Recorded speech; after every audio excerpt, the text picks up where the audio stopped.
I'm marking some milestone this year. This is my 10th High Holy Days at Stephen Wise. In addition, I'm celebrating my 25th year in the rabbinate. There are certain milestones that, when reached, we tend to want to probe their meaning. Seems appropriate to me that a decade in our synagogue and a quarter century in the rabbinate offer an opportunity for me to share with you what I've learned along the way. In deference to our decade together, let me convey 10 ideas, 10 central values that guide my life and my rabbinate, 5 communal values today, 5 personal values on Yom Kippur. 1, Jews are a people. We are not simply a religion. We are a civilization. This is the core idea, the essence of who we are and the starting point for everything else. Eschal hagoy gadol, I will make of you a great nation and I will bless you. V'atem tiyu li mamlechet kohanim v'goy kadosh, and you shall be unto me a holy people. Ve'etencha livritam, I created you and appointed you a covenant people. There is a special bond, a brit, a covenant, between our people and God and amongst Jews themselves. This covenant is both contemporaneous. We are bound in special ways to all Jews living, and it is also a covenant of the ages that connects us to all Jews who ever lived and will one day live after us. The principal framework of Judaism is not the individual Jew or the local synagogue. The center of Judaism is the Jewish people. And more than anything else, this is the message I've been trying to convey since the first day I walked into the synagogue. In one way or another, most everything I say and do comes back to this foundational idea. We belong to something larger than ourselves. You are connected to something special, the Jewish people, the only Western civilization to have survived antiquity. And I have seen it as my mission to remind you of this, to be a nudnik, and to challenge you to develop a sense of belonging, a pride, a spiritual awakening, a commitment to continue what 3,000 years have produced. This is the essence of who I am and what I preach. 3,000 years of Jewish civilization. Don't let it slip away in you or the ones you love. 2, the second value is a consequence of the first. We are Jews no matter what we believe about God or whether we believe at all. I know that there are many different beliefs represented in this sanctuary, and there are many who define themselves as agnostics or atheists. So what? Where is it written? In the Bible or in the Talmud, in the commentary or in the codes? Where is it written that an atheist shouldn't go to shul?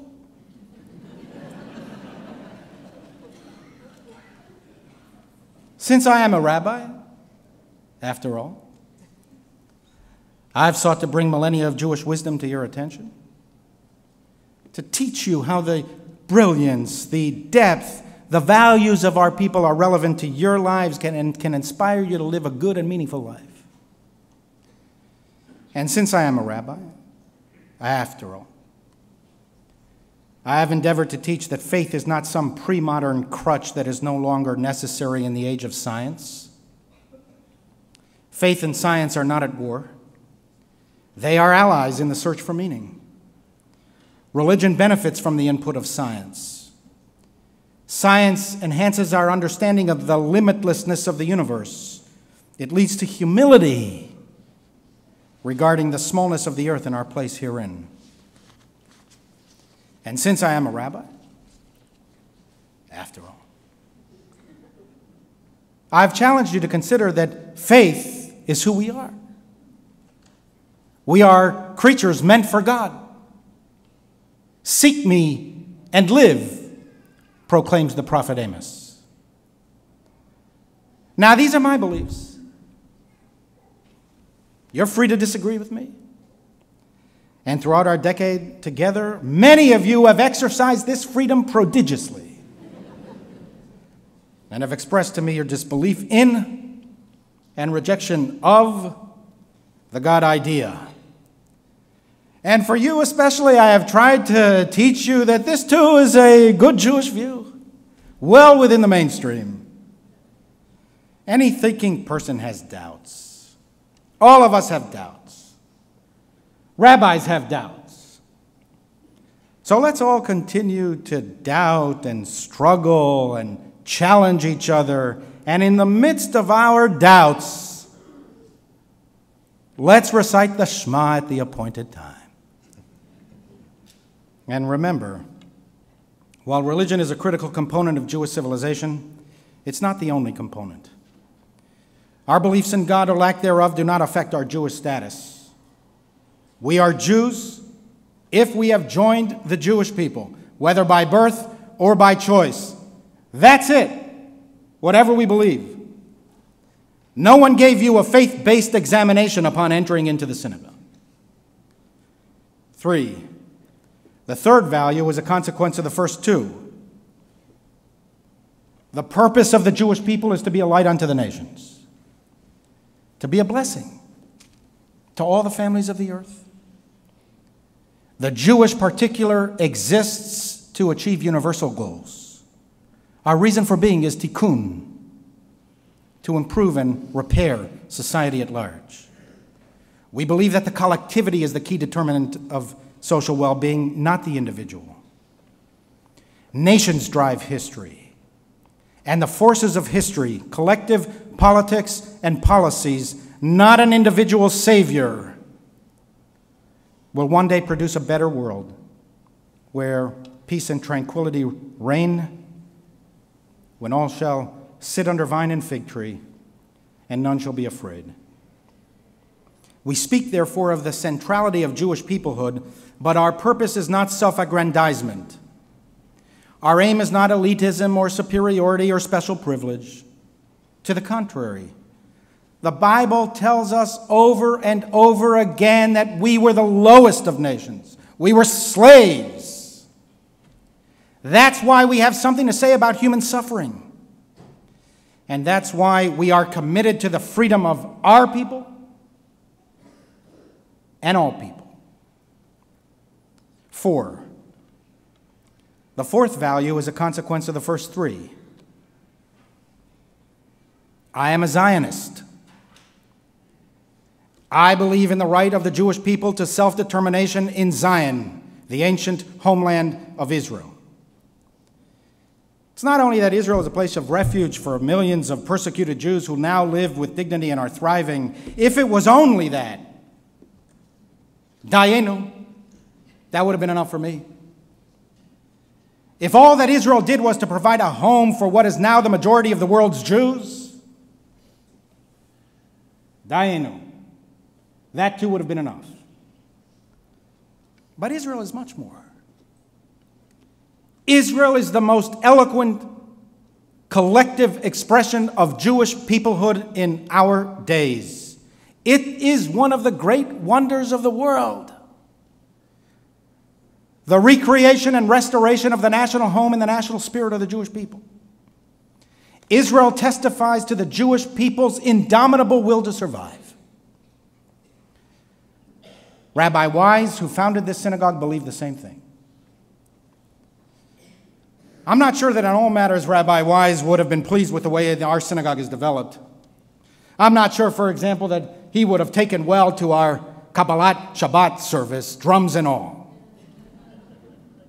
But on the main point, putting Jewish peoplehood at the center of our concerns, and consequently asserting our unbreakable commitment to the state of Israel, on this I am certain that he would approve. He was the leader of American Zionism for an entire generation. He established a rabbinical seminary next door at what is now the York Prep School. that he called the JIR, the Jewish Institute of Religion, dedicated to the fundamental idea of the centrality of the Jewish people. Now I imagine his booming voice coming down from the ages, saying, "You have stayed loyal all these years to our founding principles and most cherished beliefs. You have preserved, cultivated, and enhanced the most distinctive and unique value of the free synagogue, Zionism." It wasn't easy for Rabbi Wise. He was among the few Reform rabbis who were Zionists. Almost all of the other Reform rabbis of his era were anti-Zionists, opposed to the creation of the State of Israel. And they fought him every day. They did not believe in a distinctive Jewish existence. They did not believe in the Jewish collectivity. They wanted to be like the Gentiles, a community of faith, not a nation, not a people bound by covenantal bonds. They were convinced that the Messianic era of peace was upon us, that German high philosophy had finally freed history from the chains of hatred and unreason, and that anti-Semitism would soon disappear. Reason, pure reason, was the new God, and Kant, Nietzsche, Hegel, Schopenhauer were its prophets. We consider ourselves no longer a nation, but a religious community, they insisted, and therefore do not expect a return to Palestine. America is our Zion. Stephen Wise considered this earlier form of reform radical, extreme, and he and a handful of other great Reform rabbis wanted nothing to do with it. Not only did they not expect the lion to lie down with the lamb anytime soon, they were filled with foreboding about the future of the Jewish people. 40 years later, the genocide of European Jewry, perpetrated by Germany itself, proved that, as Rabbi Wise and his early colleague Theodor Herzl always insisted, these expectations of universal brotherhood are not even a beautiful dream.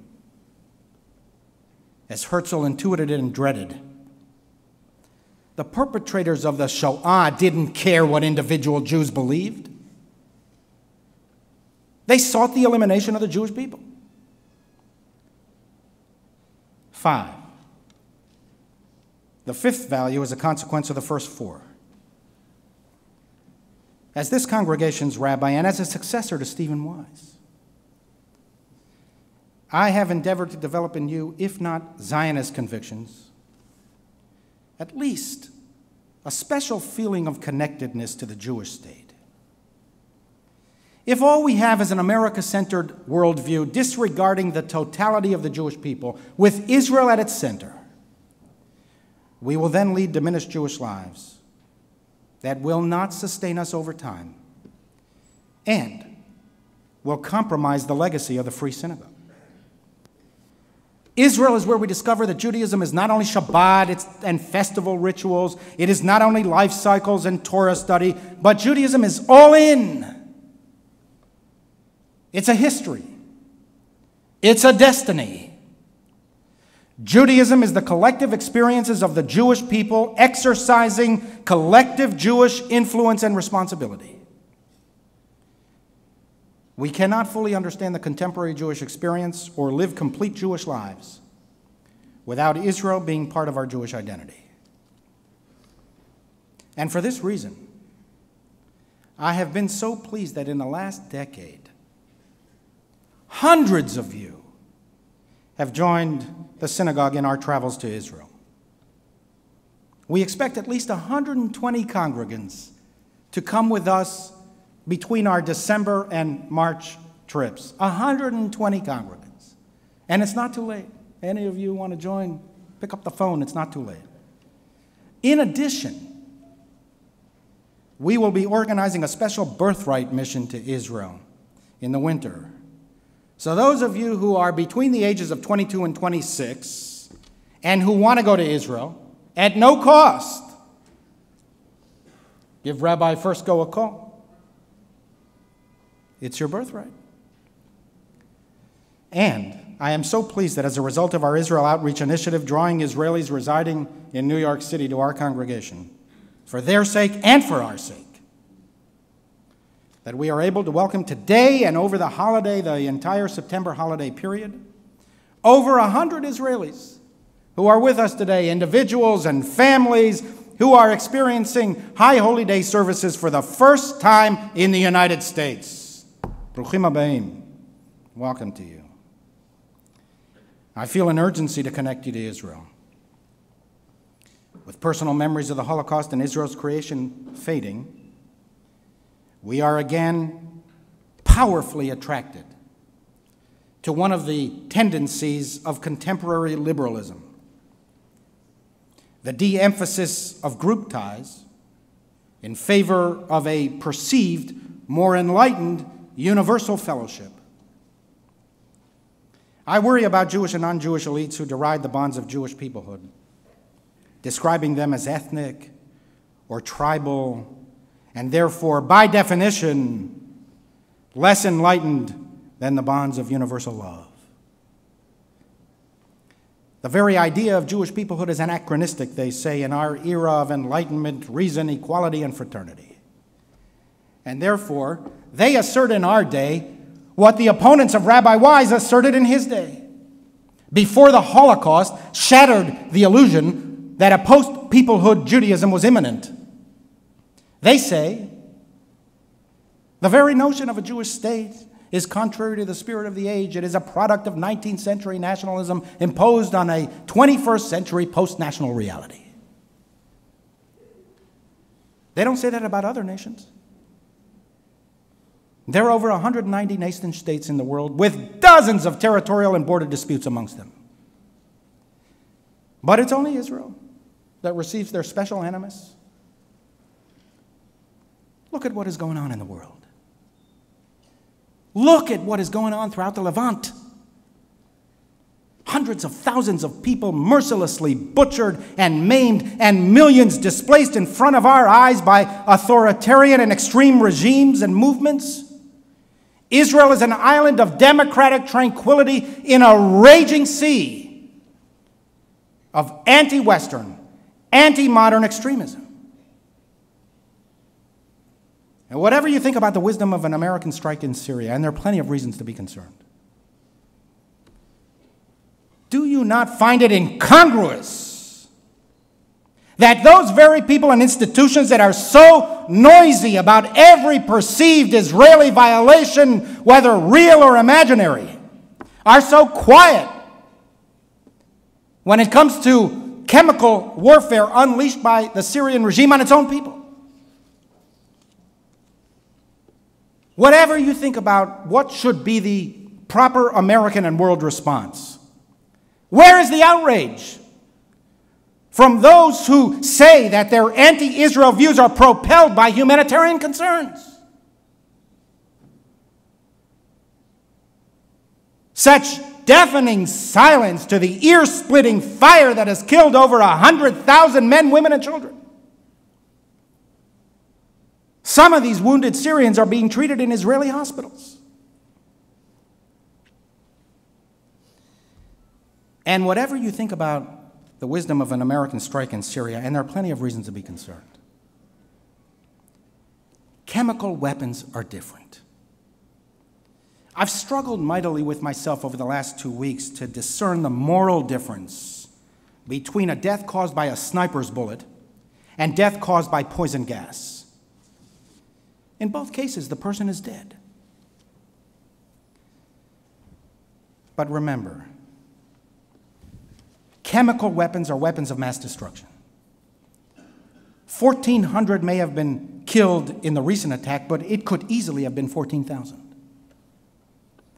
And in our day, unlike the trench warfare of World War I, chemical weapons are used on ethnic groups.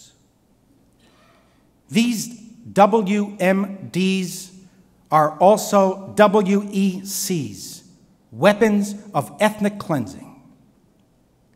Their purpose is to wipe out entire neighborhoods, either by mass murder or through the terror that such attacks create. And this is Israel's neighborhood. The margin of error is tiny in comparison to the West. And still, as we speak, Israel is negotiating yet again to give peace yet another chance. We need peace. There is no other way. Peace can only materialize through a process of compromise. Compromise is not a dirty word. Compromise is life itself. Of course, Israel's not perfect and should not be immune to criticism. There's plenty wrong in Israel, and there's plenty to do, including our own reform movement's fight to be fully recognized by Israeli law. To be a critic is often honorable, commendable, and patriotic. But Israel should be receiving the support of liberals, not their scorn.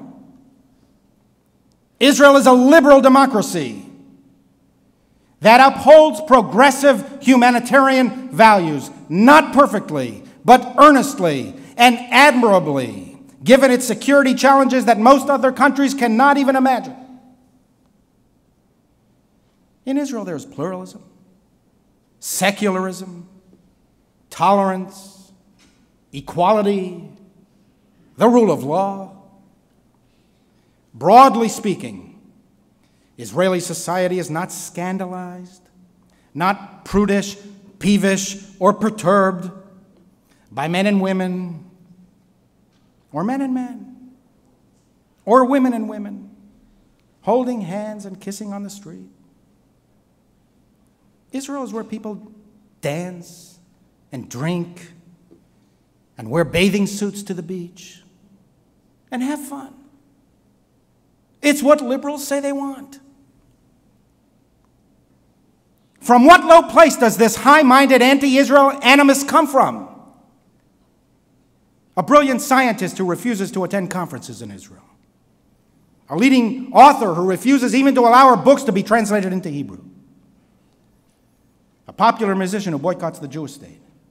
The only country, as far as the eye can see in the Middle East, that tolerates and encourages their free-thinking books, music, and academic research. They would be arrested for heresy or indecency in neighboring countries.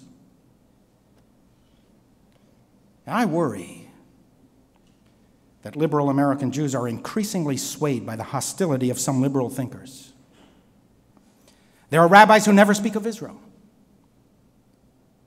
There are rabbis who always speak of Israel, but only mention her flaws in accordance with what they perceive to be the demands of the dogma of the day. And therefore, as a liberal rabbi, I've taken every opportunity during our years together to remind you that Zionism is a liberal cause. Zionism was created by liberals. Theodor Herzl was a secular Jew, deeply learned in Western philosophy, who just wanted to be left alone. And only after determining that Europe would never leave the Jewish people alone, no matter how much Kant they studied,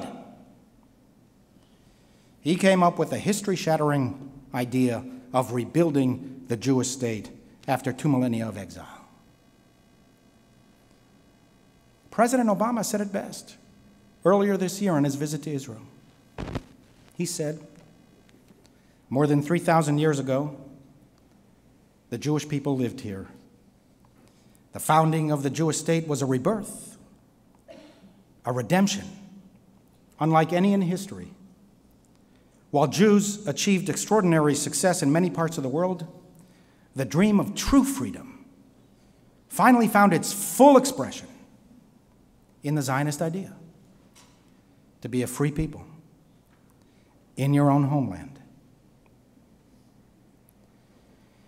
I recently came across the amazing testimony of Nahum Hoch, a witness at the Eichmann trial, and one of the only people in the world who was already inside the gas chamber and lived to tell the tale. There are no words. It takes your breath away. With Eichmann looking on, Hoch described how, as a teenager in Auschwitz, he and approximately 1,000 other boys were marched into the gas chamber. He testified that as darkness enveloped them, the children, to give themselves courage, began to sing. But when it became pitch black, they began to cry. They knew what was about to happen. They had breathed the smoke, heard the rumors, seen the bodies. Without warning, the doors suddenly opened. All of the children were marched out of the gas chamber to undergo a selection. 50 boys who looked stronger than the others were chosen by the SS.